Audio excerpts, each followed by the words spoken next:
Odisha plus खबर ही ଧୀରପାଟଣା ନିକଟ water park ସମ୍ମୁଖ ରେଙ୍ଗାଳି କେନାଲରୁ ଯୁବକଙ୍କର ମୃତଦେହ ଉଦ୍ଧାର। ମୃତ୍ୟୁର କାରଣ ଅସ୍ପଷ୍ଟ।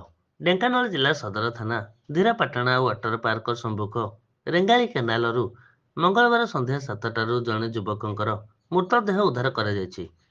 ପାଣିରୁ ଉଦ୍ଧାର କରାଯାଇଥିଲା ବେଳେ ମୃତ୍ୟୁର କାରଣ ଅସ୍ପଷ୍ଟ ରହିଛି। ସୂଚନା ମୁତାବକ ସେହି ଅଞ୍ଚଳରେ ଥିବା ଏକ କାଜୁ କମ୍ପାନୀରେ ଜଣେ ରାଜସ୍ଥାନର ଯୁବକ କାମ କରି ରହୁଥିଲେ।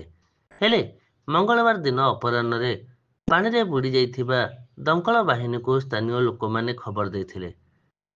ଘଟଣାସ୍ଥଳରେ ଦମକଳ ବାହିନୀ ପହଞ୍ଚି ଖୋଜାଖୋଜି କରିବା ପରେ ଦୀର୍ଘ ସମୟ ପରେ ସନ୍ଧ୍ୟା 7ଟାରେ ଯୁବକଙ୍କର ମୃତଦେହ ଉଦ୍ଧାର କରିଥିଲେ।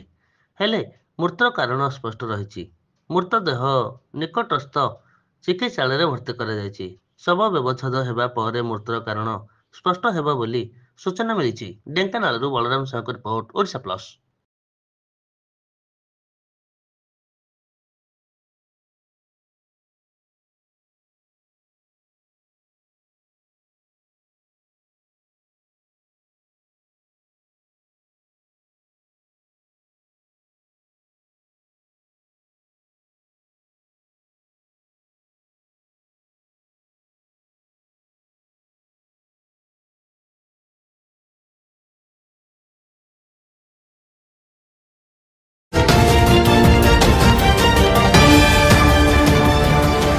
ओडिशा प्लस खबर ही